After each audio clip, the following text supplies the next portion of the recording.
네, 민주화 이전에 방금 얘기한 것처럼 굉장히 여러 번에 걸친 이 대통령 선거 이 제도의 변화가 존재했었다라는 거고, 그 선거 제도의 변화의 핵심이라고 하는 것은 국민이 직접 대통령을 선출하는 직선제냐, 혹은 이 다른 사람들이 국민이 아닌 어떤 다른 중간에 어떤 뭐 선거인단이나 뭐 통일주체 국민회의나 이제 이런 사람들이 대통령을 뽑는 간선제냐, 이런 식으로 직선제와 간선제를 자주 오갔었다라는 겁니다. 이것이 기본적으로 대통령 선거가 민주화 이전에 자주 이제 변한 이유가 된다라는 건데, 그럼 왜 대통령 선출 방식이 직선제와 간선제를 그렇게 자주 오갔느냐 하는 얘기입니다. 그 이유에 대해서 얘기를 해보도록 하겠습니다.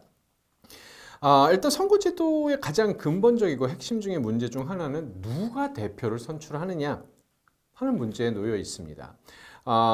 이는 주권의 행사와 선거 결과에 있어서도 굉장히 중요한 의미를 지닌다라고 얘기를 할 수 있겠죠. 그래서 뭐 우리나라의 경우 민주화 이전 40여 년 동안 대통령 간선제와 직선제가 굉장히 여러 차례 바뀌어 오게 됐는데, 그 이유는 결국 대통령의 권력 유지 또는 연장을 위한 목적에서 이루어진 인위적 개편의 결과였다라고 얘기를 할 수 있습니다. 그래서 4.19 혁명, 시민혁명이 발생한 직후에 만들어진 이 1960년의 간선제, 그 다음 민주화, 1980년대 민주화 운동을 통해서 그 개헌이 이루어진 1987년, 그래서 뭐 결국 직선제로 가게 되죠. 이 경우를 제외한 나머지는 거의 대부분 불법적인 과정이 수반이 됐다라는 겁니다. 그러니까 대통령 개인의 권력 유지 혹은 연장을 위해서 불법적인 과정이 개입이 됐었고, 그 결과 선거제도의 변화가 발생했었다라는 얘기입니다. 그럼 이제 구체적으로 어떠한 이 불법적 개입이 있었는지 그 사례들을 좀 얘기를 해보도록 하죠. 먼저 1952년 7월 4일 대통령 직선제를 골자로 한 헌법 개정안이 국회를 통과하게 됩니다. 이때는 이승만 대통령이 이제 초대 대통령이 있었던 때다라는 거죠. 이승만은 재헌 국회에서 압도적인 표차로 대통령에 당선됐습니다. 이때 선거 제도는 국회에서 대통령을 뽑는 간선제였습니다. 그래서 그다음 처음 대통령은 굉장히 압도적인 표차로 당선이 됐었지만, 당시 국회 내, 근데 워낙 국민들 사이에 인기가 많았기 때문에 그렇게 될 수밖에 없었어요. 그렇지만 실제 국회 내에서 이승만을 지지하는 국회의원들의 수는 사실 그렇게 많지 않았었다라는 얘기입니다. 게다가 1950년 5월 30일 제2대 국회의원 선거가 이제 실시가 됐는데, 이승만을 지지하는 사람들이 사실 선거에서 많이 졌어요. 그러니까 국회 내에 이승만을 지지하는 사람들의 수가 훨씬 더 줄어들게 됐다라는 그러한 얘기입니다. 그래서 만약 국회에서 대통령을 계속 선출하는 간선제가 계속 유지가 된다라면 이승만은 다음 대통령이 되지 못할 가능성이 상당히 컸다. 이승만의 재선은 불가능해 보였다라는 그러한 얘기입니다. 근데 이승만은 아까도 얘기를 했었던 것처럼 일반 대중에겐 엄청난 인기를 누리고 있었던 독립운동가였습니다. 네. 그래서 이승만 같은 경우는 만약 국민이 직접 대통령을 선출하는 직선제로 간다라면 다음 선거에도 또 이길 수 있는 자신이 있었었죠. 네. 그래서 간선제, 대통령은 간선제로 국회에서 선출한다라고 하는 이 헌법 조항을 바꾸고 싶었습니다. 그러니까 개헌을 하고 싶었다라는 거죠. 헌법을 바꾸고 싶었습니다. 직선제로 가자라는 쪽으로 바꾸고 싶었었지만 국회는 헌법 개정을 반대를 하죠. 그러니까 이승만에 대해서 반대하는 사람들이 국회에 많이 모여 있었고, 이 사람들 뭐 이승만 뭐 당신이 뭐 대통령 계속 할 거요? 안 돼. 해서 뭐 헌법 개정에 반대를 했고, 오히려 그럼 차라리 우리 내각제로 갈까? 대통령제가 아니라, 이런 주장까지 국회에서 나오고 있는 상황이었습니다. 그래서 이때는 사실 한국 전쟁 때였어요. 그러니까 1950년 6월 25일 이제 한국 전쟁이 발발하게 됐는데, 그래서 이제 수도에서 정부가 이제 부산으로 다 옮겨가게 됩니다. 부산으로 옮겨간, 부산이 임시 수도가 되어 있던 이제 이런 상황에서 이승만은 계엄령을 선포를 합니다. 계엄령을 선포를 해서 경찰과 헌병을 동원을 해서 국회의원들을 다 잡아가요. 그러니까 자기한테 반대하는 사람들을 다 이제 잡아들인다라는 거죠. 그래서 거기서 뭐 국회의원들에 대한 폭행이나 이제 막 협박을 하는 거죠. 개헌할 거야, 안 할 거야. 그래서 이제 하겠다라고 동의를 해야만 이제 풀어주는 거였습니다. 그래서 이런 식으로 공포 분위기를 조성을 하고 국회의원들을 협박을 해서 결국 대통령 직선제를 골자로 하는 헌법 개정안이 1952년 국회에서 통과하게 됩니다. 그래서 52년 8월 5일 실시된 직선 대통령 선거에서 이승만은 재선에 성공한다라는 그런 얘기죠. 그래서 이 직선제, 국민이 직접 대통령을 선출하는 거, 이게 저는 간선제보다 훨씬 좋은 제도다라고 생각을 합니다. 그래서 국민이 대통령을 선출할 수 있는 권리를 가져다 준 꼴이죠, 사실. 이게 간선제에서 직선제로 바꿨으니까. 근데 이게 진짜 민주적인 그런 어떤 변화다라고 우리가 얘기를 할 수 있을까요? 그렇지 않다라는 겁니다. 굉장히 이 배경과 과정만을 놓고 본다라면 이승만 대통령의 재집권을 위한 권력의 불법적이고 그런 강제적인 조치에 지나지 않았다라고 얘기를 할 수 있다라는 것이죠. 그 다음 두 번째로 우리가 얘기해 볼 수 있는 사례는 박정희의 5.16 군사 쿠데타와 직선제로의 회귀입니다. 일단 이승만이 4.19 혁명으로 물러나고 난 이후에 내각제가 들어서게 됐다라고 얘기를 했죠. 근데 이제 내각제 하에서는 대통령 간선제가 이제 이루어지게 됐습니다. 근데 이제 군사 쿠데타, 박정희의 5.16 군사 쿠데타가 일어난 직후에 내각제 없애고 대통령은 다시 직선제로 그러니까 대통령은 국민이 직접 선출하는 방식으로 다시 바뀌게 됐다라고 얘기를 했습니다. 자, 근데 힘으로 권력을 장악한 박정희와 군부 세력, 이 사람들이 계속 그 정권을 유지하기 위해선 국민들이 직접 선출하는 것보단 간선제로 선출하는 게 훨씬 더 쉽지 않았을까요? 그럼에도 불구하고 이들은 직선제로 가겠다라고 얘기를 했습니다. 그럼 왜 이들은 직선제, 국민이 직접 선출하는 직선제로 가게 됐을까 하는 얘기죠. 이들은 일단 군사 쿠데타를 일으키고 난 다음에 국민들한테 이렇게 약속을 했습니다. 이건 지금 국가가 너무 혼란스럽기 때문에 우리가 지금 잠시 이런 이 쿠데타를 일으킨 거고 우리가 잠깐 권력을 이제 잡게 된 거고 나라가 안정이 되면 우리 다시 돌아갈 거고 이 권력은 민간한테 다시 이양하겠습니다. 라고 약속을 합니다. 약속을 했는데 이 사람들은 일단 권력을 잡았잖아요. 그리고 그 권력을 놓고 싶지가 않았습니다. 그래서 그냥 민간한테 이양을 한다라는 것을 자기들이 군복을 벗고 민간 신분으로 되어서 권력을 다시 가져가겠다라는 쪽으로 말을 하기 시작을 했다라는 거죠. 당장 야당에서 들고 일어납니다. 당신들 약속을 그런 식으로 어겨도 되는 거야? 민간인한테 이양하기로 해놓고서 왜 당신들이 다시 군복 벗고 민간인 신분이 돼가지고 이런 식으로 하는 거요? 라고 이제 얘기를, 비판을 하기 시작을 했다라는 거죠. 그래서 그 야당들을 사실 무마할 필요가 있었습니다. 무마할 필요. 그래서 그냥 그 이전에 뭐 예를 들어 간선제로 한다라고 하면 당신들 대통령에 당선될 가능성이 상당히 떨어질 수밖에 없는데 직선제로 하게 되면 그 당신들도 대통령이 될 가능성이 올라가지 않을까? 직선제로 합시다.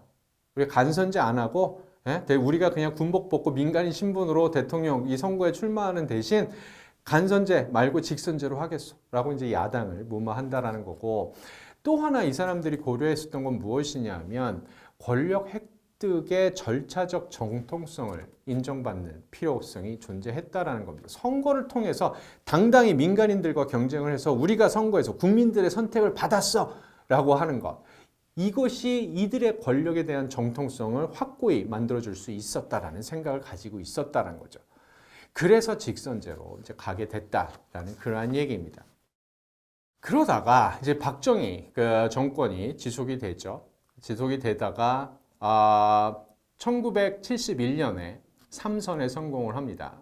이 3선도 사실 헌법을 바꿔가면서 그냥 우격다짐으로 간신히 3선을 하게 된 원래 재선밖에 못하게 돼 있었던 걸 헌법을 바꿔서 이제 3선까지 도전해서 간신히 김대중 후보와 싸워서 간신히 대선에서 성공을 합니다. 근데 워낙 간발의 차로 이겼기 때문에 박정희 입장에선 갑자기 두려움이 드는 거예요. 대통령 직선제로 계속 가다 보면 나 다음 선거에서 질 것 같은데? 라는 생각이 들었다라는 거죠. 그래서 선거제도를 바꾸려고 시도를 하게 됩니다. 근데 선거제도만 바꾸는 것이 아니라 아예 헌법 자체를 바꿔버리다. 그래서 유신헌법이라고 하는 것이 등장하게 됐다라는 그러한 얘기입니다. 이 유신헌법이라고 하는 것은 결국 대통령 1인의 그 권력을 엄청나게 강화시키는 이제 어떤 그런 독재 체제를 만들어내는 어떤 이제 그런 헌법이었다라고 이제 얘기를 할 수 있는데 대통령 선거 이 제도의 측면에서만 얘기를 해보자 한다라면. 일단 이 직선제를 통일주체국민회의라고 하는 기구를 통한 간선제로 전환을 했다라는 얘기입니다. 이건 사실 대통령의 영구 집권을 제도적으로 보장하는 조치였다라고 얘기를 할 수 있어요. 대통령 후보로 출마하기 위해선 통일주체국민회의 대의원 200명 이상의 추천을 받아야만 합니다. 근데 이 통일주체국민회의의 그 위원들은 다 박정희가 임명한 사람들이죠.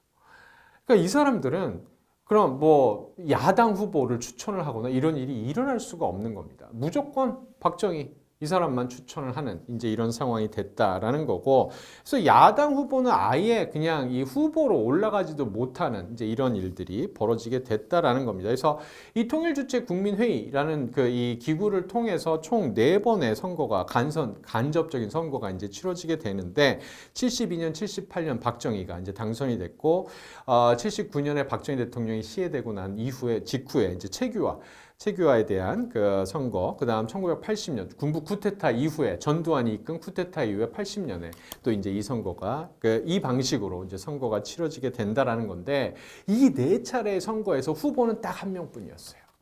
그러니까 박정희거나 체규화거나 혹은 전두환이거나 결국 대통령으로 당선된 사람들 딱 한 사람들이었다라는 거, 득표율도 거의 100%에 달하는. 그러니까 이거는 굉장히 형식적인 간선제라고는 하지만 제대로 된 간선제가 아니라 그냥 독재자 1인을 그냥 그 어떤 정통성을 부여하기 위한 그냥 방식으로 절차적인 방식으로 도입된 것에 불과한 것이다라고 얘기를 할 수 있습니다.